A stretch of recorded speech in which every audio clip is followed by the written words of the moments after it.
நண்பர்களின் அருக வருக என வரவேற்பதில் பெருமகிழ்ச்சி கொள்கிறேன். வக்ரதுண்ட மகாகாய சூரியகோடி சமப்பிரப அவிக்னம் குருமே தேவ சர்வகாரியேஷு சர்வதா. தென்னாட்டுடைய சிவனே போற்றி, என் நாட்டவர்க்கும் இறைவா போற்றி. நண்பர்களே, இந்த புத்தம் புதிய காணொலியில் உங்கள் அத்துணை பேரையும் சந்திப்பதில் மிக்க மகிழ்ச்சி கொள்கிறேன். இன்னைக்கு நம்ம பேச போகிற தலைப்பு ரொம்ப ரொம்ப மகத்துவம் வாய்ந்த தலைப்பு. இன்னைக்கு நம்ம பேச போகிறது ராசி மேஷ ராசி. கால புருஷனுடைய முதல் வீடு மேஷராசி, நம்பர் 1 ராசி அப்படின்னு சொன்னால் அது மிக இல்லை. இந்த மேஷராசிக்கு 12 ராசிக்காரர்களுக்கும் ஆண்டவன் எழுதிய விதி இது என்ன? இறைவன் கொடுத்த வரம் என்ன? இறைவன் கொடுத்த பிரச்சனை என்ன? இதை ரெண்டுத்தையும் தான் அலசி ஆராய போறோம். அதற்கு என்ன பரிகாரம்? மொத்த மேஷராசியிலிருந்து மீனராசி வரைக்கும் ஆண்டவன் எழுதிய விதி ஒவ்வொரு ராசிக்காரர்களுக்கும் என்ன அப்படிங்கிறத பற்றி A to Z அலச போகிறோம். அதை பற்றி பார்ப்போம். மேஷம் விசேஷமான ராசி. காலபுருஷனுடைய முதல் வீடு செவ்வாய், முருகப்பெருமான், ஜோதிடத்தை அகஸ்தியருக்கு கொடுத்த முருகப்பெருமான் மூலத்திரியோணம் அடையக்கூடிய வீடு. இந்த ராசியில் அஸ்வினி, பரணி, கிருத்திகை, கேது, சுக்கிரன், சூரியனுடைய நட்சத்திரங்கள் வருது. மேஷராசி இப்போ இந்த வீடியோவில் என்னென்ன பார்க்க போகிறோம்? மேஷராசியுடைய குணாதிசயங்கள் என்ன? அவர்களுக்கு ஆண்டவன் எழுதிய விதிகள் என்ன? மேஷராசி அன்பர்களுடைய வாழ்க்கையில் தொடக்கம் முதல் முடிவு வரை என்னென்ன விஷயங்கள், இயற்கையில் கொடுக்கப்பட்ட வரங்கள், என்னென்ன விஷயங்கள் இயற்கையில் கொடுக்கப்பட்ட பிரச்சனைகள், இதை பற்றி தான் அலசி ஆராய்ந்து கடைசியாக ஏதாவது குறைகள் இருக்கு இல்லையா, அந்த குறைகளுக்கு என்ன தீர்வு, அதை பற்றி பேச போகிறோம். இந்த வீடியோ ஃபார் ஷுவர் உங்களுடைய மேஷராசி அன்பர்களுடைய வாழ்க்கையில் 100% மிகப்பெரிய பாசிட்டிவான சேஞ்சஸும், இது ஒரு பைபிள் மாதிரியோ இல்லை ஒரு பகவத்கீதை மாதிரியோ ஒரு போற்றக்கூடிய அளவிற்கு இந்த விஷயமானது உங்களோட வாழ்க்கையில் மிகப்பெரிய நல்ல மாற்றங்களை கொண்டு வரும் அப்படிங்கிறதுல எல்லாரும் இதை கொஞ்சம் மாற்றிங்க. இது ஒரு பகவத்கீதை மாறி உங்களுடைய வாழ்க்கையில் மிகப்பெரிய மாற்றங்களை கொண்டு வரும் என்பதில் எல்லளவும் சந்தேகம் இல்லை. ஆக இன்றைக்கு இந்த வீடியோக்குள்ளே போகலாம் வாங்க. மேஷராசி, மேஷராசிக்காரர்களுக்கு என்னென்ன பிரச்சனைகள், மேஷராசிக்காரர்களுடைய குணாதிசயங்கள் என்ன? மேஷராசிக்காரர்களை பொறுத்த வரைக்கும் ஓய்வில்லாமல் உழைக்க வேண்டும் என்ற எண்ணம் உடையவர்கள் மேஷராசிக்காரர்கள். நீங்கள் ஒரு காரியத்தை எடுத்துக்கொண்டால் அந்த காரியத்தை சரிவர செய்து முடிக்கிறதுல உங்களுக்கு இணை என்பது நீங்க தான். பிடிவாத குணம் அப்படின்னா 12 ராசியில ஒலிம்பிக் கோல்டு மெடல் அதுவும் உங்களுக்கு தான். இதை தவிர உங்களோட விதி என்ன? உங்களுடைய கேரக்டரிஸ்டிக்ஸ், உங்களோட குணாதிசயத்துக்கும் உங்களுடைய விதிகளுக்கும் நேரடி சம்பந்தம் உண்டு அப்படின்னு சொன்னால் நீங்கள் மறுக்க முடியுமா? மறுக்க முடியாது. மேஷராசியுடைய விதி என்னன்னா, முதல் விதி நட்பு பற்றி பேசுவோம். மேஷராசிக்கு 3ஆம் இடம் மிதுனம், அதற்கு அதிபதி புதன். உங்கள் ராசிநாதன் செவ்வாயும் புதனும் மிகுந்த பகைவர்கள். ஆகையினால 95% மேஷராசி என்பவர்களுக்கு சரியான நண்பர்கள், சரியான நட்பு அமைவதில்லை. இது உங்கள் விதி. ஏதோ ஒரு காலகட்டத்தில் செந்தணலும் நீர் போல் தெரியும், நண்பனும் பகை போல் தெரியும், அது நாள் பட புரியும் என்ற கண்ணதாசன் வரிகளுக்கேற்ப இன்னைக்கு உங்களுக்கு உயிரையே கொடுக்கக்கூடிய நண்பர்கள் ஏதோ ஒரு கட்டத்தில் உங்கள் வாழ்க்கையில் சில தொந்தரவுகளையும் எதிர்ப்புகளையும் செய்வார்கள். சில பிரச்சனைகளை அழிக்க முடியாத, தேவையில்லாத துரோகங்களை செய்யக்கூடிய வாய்ப்புகள் மிக மிக மிக அதிகம். இதை மனதில் கொள்ள வேண்டும். உங்கள் நல்லதுக்காக சொல்கிறேன்.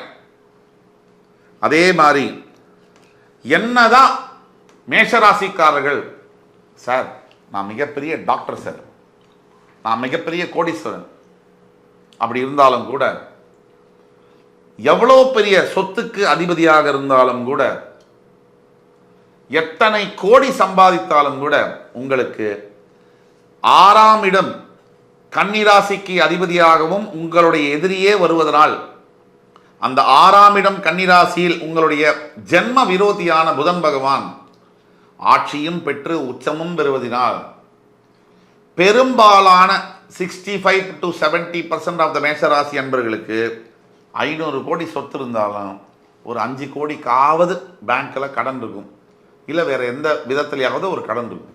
நான் 500 கோடி சொத்து இருக்கிறவங்களுக்கே இந்த கடன் இருக்குன்னு சொல்கிறேன். அப்போ ஒரு நடுத்தர வர்க்கத்தில் கொஞ்சம் லோயர் மிடில் கிளாஸில் இல்லை கஷ்டப்படக்கூடிய பிலோ பாவர்ட்டி லைனில் இருக்கக்கூடிய மேஷராசி அன்பர்கள் நீங்கள் கணக்கில் எடுக்கலாம். இதில் ஒரு முக்கியமான பாயிண்ட் இருக்குது.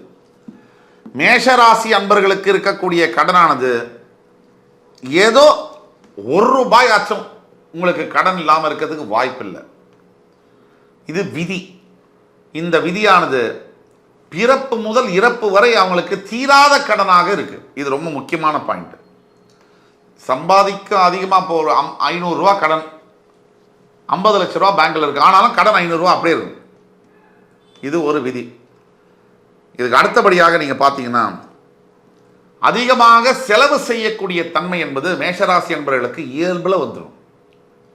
தனஸ்தானம் 2ஆம் இடம், அதற்கு அதிபதியாக ரிஷபத்திற்கு அதிபதியாக சுக்கிர பகவான் வருவதனால் ஏதோ ஒரு கடைக்கு போகிறீங்க, ஒரு ஷூ இருக்குது, இது ₹2000, பக்கத்தில் வந்து ₹8000 ஒரு ஷூ இருக்குன்னா நீங்கள் ₹8000 ஷூவை தான் எடுப்பீங்க. கையில் காசு இருக்கா, ஸோ அது தேவையா தேவையில்லையா அதெல்லாம் பற்றி கவலை இல்லை. ஸோ இந்த தனஸ்தானத்துக்கு அதிபதியான சுக்கிர பகவானாக வருவதனால் ஆப்வியஸாக செலவு செய்யக்கூடிய, அதிகமாக செலவு செய்யக்கூடிய தன்மை என்பது உங்களுடைய விதி. இப்போ பாருங்கள், நான் சொன்னேன் உங்களுக்கு தீராத கடன் இருக்குன்னு சொன்னேன். அந்த தீராத கடனுக்கும் அதிகமாக செலவு செய்யக்கூடிய தன்மைக்கும் நேரடி தொடர்பு இருக்கா இல்லையா? இதுதான் ஜோதிடம். 2ஆம் இடம் தனஸ்தானம், பணத்தை சேர்த்து வைக்கிற இடம். 6ஆம் இடம் கடன், நோய், மறைமுக எதிரிகளை குறிக்கக்கூடிய பாவம். அந்த இடத்துக்கு கன்னிக்கு புதன் உங்களுடைய பரம எதிரி ஆட்சி உச்சம் பெறுவதனால் தீராத கடனை கொடுக்கிறார். தனஸ்தானத்துக்கு அதிபதி உங்கள் எதிரி சுக்கிரன் செலவு செய்வதை குறிப்பதனால் அவர் வந்து செலவை கொடுத்து இவரோட கடனை ஏற்படுத்துகிறார். இதுதான் விஷயம். தேவையில்லாத செலவுகளை செய்பவர்களுக்கு கடன் இல்லாமல் இருக்க முடியுமா? இருக்க தான் செய்யும். பெரிய பெரிய சாம்ராஜ்யங்களுக்கு ராஜாலாம் கூட தேவையில்லாத செலவு பண்ணி தெருவுக்கு வந்த கதையெல்லாம் தெரியும். அதை பற்றி நம்ம பேச வேண்டாம். அதுக்கு அடுத்தபடியாக திருமண வாழ்க்கையை பற்றி பேசுவோம். ஆண்டவன் எழுதிய விதி என்ன மேஷத்துக்கு? பெரும்பாலான சமயங்களில் மேஷராசி அன்பர்களுக்கு திருமண வாழ்க்கை சரியாக அமைவதில்லை. 170% மேரிட் லைஃப் மேஷராசிக்கு சரியாக அமையறதில்லை. அதுக்கு என்ன காரணம்? மேஷராசி என்பது சரராசின்னு சொல்றோம், ரிஷபம் வந்து ஸ்திர ராசின்னு சொல்றோம், மிதுனம் வந்து உபயராசின்னு சொல்றோம். இந்த சரராசிக்கு 2ஆம் இடம் 7ஆம் இடம் இதற்கு அதிபதி மாரகஸ்தானங்கள்னு சொல்றோம். இந்த மாரகஸ்தானத்துக்கு அதிபதி யாரு? சுக்கிரன். இந்த 2க்கும் 7க்கும் சுக்கிரன் அதிபதியாக வருகிறார். அவர் செவ்வாய்க்கு எதிரி கிரகம் ஆவார். இது ரொம்ப முக்கியமான பாயிண்ட். பெரும்பாலான மேஷராசி என்பவர்களுக்கு தான் ஆசைப்படுற மாதிரியான வாழ்க்கை துணை அமைவதில்லை, தன்னை புரிந்து கொள்ளக்கூடிய வாழ்க்கை துணை அமைவதில்லை அப்படின்னு நீங்க நினைப்பீங்க. உங்களை கல்யாணம் பண்ணவங்க என்ன நினைப்பாங்கன்னா, நீங்க ரொம்ப என்ன டாமினேட் பண்றீங்கன்னு அவங்க நினைப்பாங்க. நீங்க உங்களோட பார்ட்னரை, கணவனையோ மனைவியோ ரொம்ப டாமினேட் பண்றதாக அவங்க நினைப்பாங்க. மேஷராசிக்காரர்களே, உங்களுடைய ஹஸ்பண்டோ ஒய்ஃபோ ரிஷபத்திலேயோ துலா ராசிலேயோ பிறந்தாங்கன்னா அவங்க உங்களை பற்றி நினைக்கிறது, ரொம்ப என்னை டாமினேட் பண்ணுறாரு, என்னை வந்து கண்ட்ரோல் பண்ணுறாங்க, இயற்கையாக என்னோட ஸ்பேஸ் கொடுக்கறதில்ல, என் வாழ்க்கையை என்னால் வாழ முடியலன்னு உங்கள் மேலே கம்ப்ளைண்ட் சொல்லுவாங்க. இப்போ என்ன ஆகுது? நீங்கள் அவங்கள டாமினேட் பண்ணுறீங்க அப்படிங்கிற விஷயமே உங்களுக்கு தெரியாது. நீங்கள் நினைப்பீங்க சொல்லவே இல்லை, நான் டாமினேட்டே பண்ணலன்னு சொல்லுவீங்க. ஆனால் அவங்க நினைப்பாங்க எல்லாத்துலேயுமே பிடிவாத குணமாக இருக்காரு, பிடிவாத குணமாக இருக்கா அப்படின்னு சொல்லி உங்கள் மேலே கம்ப்ளைண்ட்டை தூக்கி போடுவாங்க. இது ஒரு கருத்து வேறுபாடுக்கு முதல் காரணம். இதுக்கு அடுத்தபடியாக நீங்கள் வந்து மேஷராசிக்காரர்களுக்கு இன்னொரு விதி இருக்குது, ஆண்டவன் எழுதிய விதி. இப்போ நான் சொன்னேன் அஸ்வினி, பரணி, கிருத்திகை உங்கள் ராசியில் வரக்கூடிய நட்சத்திரங்கள். இந்த கேது, சுக்கிரன், சூரிய நட்சத்திரங்கள். இதில் கேது வந்து பெரும்பாலான அளவிற்கு அஸ்வினியில் பிறக்கக்கூடியவர்கள், அது சில பாதங்கள் இருக்கு. அஸ்வினி 1ஆம் பாதத்தில் பிறக்கக்கூடியவர்கள் நல்ல நிலையை அடைகிறார்கள் செகண்ட் ஹாஃப் ஆஃப் த லைஃப்பில். இந்த 2ஆம் பாதத்தில் பிறந்தவர்கள் நிறைய ஸ்ட்ரகிள் பண்ண வேண்டியதாக இருக்குது. இந்த 3ஆம் பாதத்தில் பிறக்கிறவர்கள் தான் உச்சகட்ட வெற்றி சக்ஸஸ் ஆகுது. இந்த 4ஆம் பாதத்தில் பிறக்கிறவர்கள் அவ்வளவு நல்ல வாழ்க்கை அவங்களுக்கு அமையறதில்லை. பரணியில் பார்த்தீங்கன்னா, பரணி நட்சத்திரத்தில் யார் பிறக்கிறாங்களோ தரணி ஆளுவார்கள்னு சொல்லுவாங்க. உண்மையில் நிறைய பெரிய சொத்துள்ளவர்களுக்கு பரணி நட்சத்திரத்தில் பிறக்கிறாங்க. அதுக்கு அடுத்தபடியாக வாரிசாக பிறக்கிறாங்க, சொத்து உள்ளவர்களுக்கு, பணக்காரர்களுக்கு பிறக்கிறாங்க பரணி நட்சத்திரம். ரொம்ப ரேர் அக்கேஷன்ஸில் பரணி நட்சத்திரத்தில் பிறக்கக்கூடியவர்களுக்கு அப்பா அம்மா ரொம்ப கடுமையான ஏழையாக இருந்தாலும் கூட ஒரு 35 வயசுக்கு மேலே பரணி நட்சத்திரத்தில் பிறந்தவர்கள் தனக்கென வீடு நிலம் வாங்கக்கூடிய யோகம் கண்டிப்பாக வரும். கிருத்திகை நட்சத்திரத்தில் 1ஆம் பாதத்தில் பிறக்கிறவர்கள் கண்டிப்பாக அரசு மற்றும் அரசாங்கம் சார்ந்த பணிகளில் உட்கார்றாங்க பெரும்பாலானவர்கள். இப்படிப்பட்ட விதிகள் மேஷராசிக்கு உண்டு. அதே மாதிரி இன்னொரு விஷயம், தன்னுடைய வாழ்க்கை துணை சரியாக அமையாததுக்கு காரணம் உங்கள் குணாதிசயத்துக்கு ஒத்துப்போகாத, உங்களுடைய குணங்களுக்கு பிடிக்காத, உங்களோட குணங்களை பிடிக்காத ஒரு பார்ட்னர் தான் உங்களுக்கு 100% அமைகிறாங்க. அப்போது ஆட்டோமேட்டிக்காக திருமண வாழ்க்கை என்ன ஆகுது, பிரச்சனைக்குள்ளாகிறது. நீங்கள் சின்ன விஷயத்துக்கும் பெருசாக ரியாக்ட் பண்ணுவீங்க, உங்களோட பார்ட்னர் பெரிய விஷயத்துக்கும் சின்னதாக ரியாக்ட் பண்ணுறதை உங்களுக்கு கடுப்பு இன்னும் ஏற்றும். இதுதான் மிகப்பெரிய ஒரு டிஃப்ரென்ஸு. இதுக்கு அடுத்தபடியாக மேஷராசியில் பிறந்த அத்துணை பேரும் எக்ஸ்ட்ரீம்லி ஹார்ட் ஒர்க் பண்ணியே ஆகணும். வேலையே இல்லைன்னா கூட நீங்கள் இழுத்து போட்டுட்டு எந்த வேலையாவது எடுத்து செய்யக்கூடியது உங்களோட விதி, நீங்கள் ஆண்டவன் எழுதிய விதி. இதற்கு அடுத்தபடியாக பார்த்தீங்கன்னா முக்கியமான இன்னொரு விஷயம், மேஷராசியில் பிறந்த பல அன்பர்களுக்கு பிரதர் சிஸ்டர் ரிலேஷன்ஷிப்பு காத்து புடுங்கி விட்ட லாரி டயர் மாதிரி இருக்கு. ஏன்னா உங்களுடைய சகோதர சகோதரிகளை குறிக்கக்கூடிய 3ஆம் இடத்திற்கு உங்களுடைய எதிரி கிரகமான புதன் பகவான் ஆட்சி பெறுவதனால் மேஷராசி அன்பர்களுக்கு ஆண்டவன் எழுதிய விதி, சொந்த கூட பிறந்த அக்கா தங்கையினாலேயோ அண்ணா தம்பியினாலேயோ 10 பைசா பிரயோஜனம் இல்லைன்னு சொன்னால் கூட பரவாயில்ல, தொல்லைகள் இருக்கு. இதுதான் மிகப்பெரிய விதி. இதில் எக்ஸப்ஷன், விதி விலக்குகள் இருக்கு. பெரும்பாலான மேஷராசி 75% ஆஃப் த மேஷராசி அன்பர்களுக்கு கூட பிறந்த பிரதர் சிஸ்டர்ஸ்னால 10 பைசா பிரயோஜனம் இல்லைங்கிறது மட்டும் இல்லாமல் அவங்களால மிகப்பெரிய தொல்லைகள், அச்சுறுத்தல்கள் கூட இருக்கு, த்ரெட்டு கூட இருக்கு. இது ஒரு பக்கம்.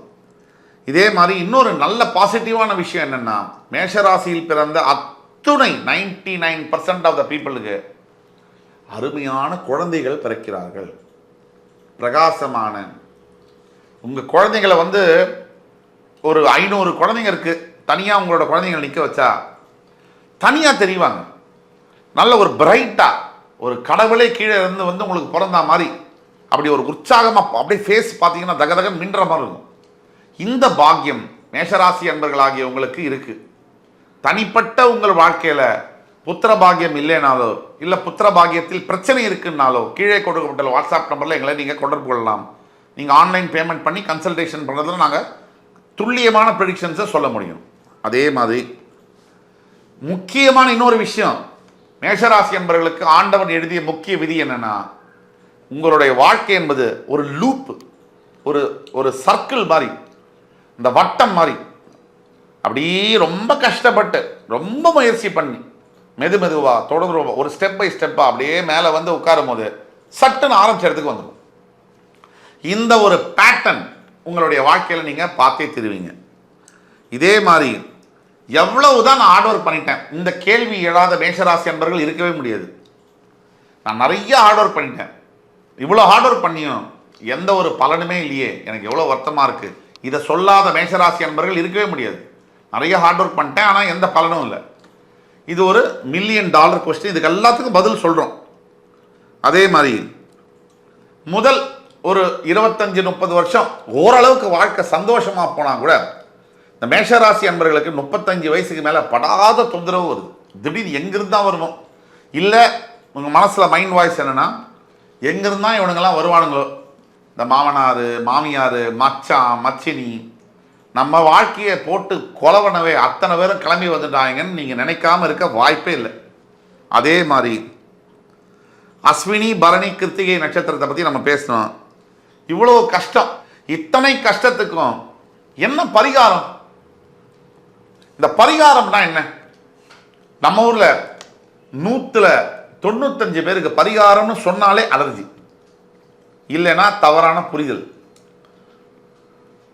நான் பரிகாரம் பண்ணிட்டேன் சார், என்ன எங்கள் வீட்டில் ஏதோ பூஜை செய்ய சொன்னாங்க, நான் பண்ணிட்டேன். அப்படியெல்லாம் பரிகாரம் பண்ண முடியாது. பரிகாரம் என்பது நீங்கள் வாயால் தான் சாப்பிட்ணுன்னா வாயால் தான் சாப்பிட்ணும், சரியா? நீங்கள் காதாலையோ மூக்காலையோலாம் சாப்பிட முடியாது.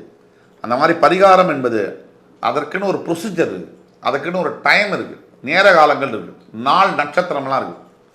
சரியான உங்கள் நட்சத்திரத்துக்கு ஏதுவான நாளை பார்த்து என்ன பரிகாரம்னா, தினமும் நீங்கள் செய்ய வேண்டியது ஒரு பரிகாரம் இருக்கும். அது நித்திய கர்மான்னு சொல்கிறோம்.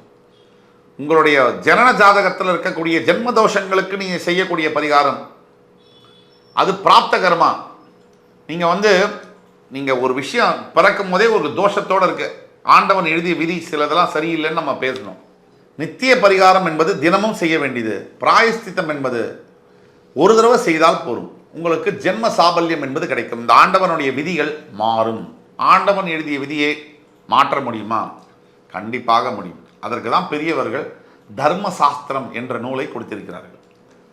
நீங்கள் என்ன செய்யணும்னா, நித்திய கர்மா நித்திய பரிகாரமாக முருகப்பெருமானை அப்படியே பிடிச்சிக்கணும், ஸ்கந்த சஷ்டி கவசத்தை பிடிச்சிக்கணும். திருச்செந்தூரில் இருக்கக்கூடிய சிவசுப்பிரமணிய சுவாமியை ஒரு வருஷத்துக்கு ஒரு தடவையாவது போய் பார்க்கணும், அவருக்கு அபிஷேகம் செய்யணும், அது ஒன்று. ஆனால் பிராயஷ்சித்தமாக உங்களுக்கான தனிப்பட்ட குறிப்பிட்ட பிராயஷ்சித்தம் எதுன்னு நம்ம சொல்லணும்னா, உங்களுடைய பிறப்பு ஜாதகத்தை கண்டிப்பாக பார்க்கணும். இந்த விதிகளை மாற்ற முடியும். இறைவன் எழுதிய விதியை மாற்றுவதற்கான விஷயம்தான் ஜோதிடம். இல்லைனா ஜோதிடம் அப்படிங்கிற கலையை எதுக்கு படைக்கணும்? தெரிஞ்சுக்கிறதுக்காக மட்டும் படைக்கல, அதில் மாற்றங்களை விளைவிக்கணும், அப்படிங்கிற மக்களுக்கு நல்லது வரணுங்கிறதுல ஒரு நோக்கத்தில் தான் ஜோதிடம். தன்னை அறிய தான் எடுக்கக்கூடிய முயற்சி தான் ஜோதிடம். ஜோதி இடம் அப்படிங்கிறது நம்மளுடைய ஆத்மாவை நாம் அறிவது, நம்ம பிறப்பை நாம் அறிவதற்கான ஒரு விஷயம்தான். அது தெரிஞ்சாதான் சம்பந்தமில்லாத நிகழ்வுகள் என்னுடைய வாழ்க்கையில் ஏன் நடக்குது, அதை எப்படி சரி செய்யணும் அப்படிங்கிறத ஒரு குருவின் மூலியமாக உணர முடியும். எவ்வளோ பெரிய ஆளாக இருந்தாலும் சரி, பிரைம் மினிஸ்டரை அவங்க பிஏவை பார்த்து தான் பார்க்க முடியும், டைரெக்டாக பேச முடியாது. அது மாதிரி தான் கடவுளை அடைய வேண்டும் என்றால் குருவின் மார்க்கத்தின் மூலியமாகத்தான் முடியும். அது ஜோதிட சாஸ்திரத்தின் மூலியமாக மட்டுமே முடியும் என்று கூறி அடுத்து வரும் காணொலியில் உங்கள் எல்லோரையும் சந்திக்கும் வரை மிக்க மகிழ்ச்சி கொண்டு உங்களிடமிருந்து விடைபெறுவது உங்கள் சுபாஷ் பாலகிருஷ்ணன். நன்றி, வணக்கம், வாழ்க வளமுடன்.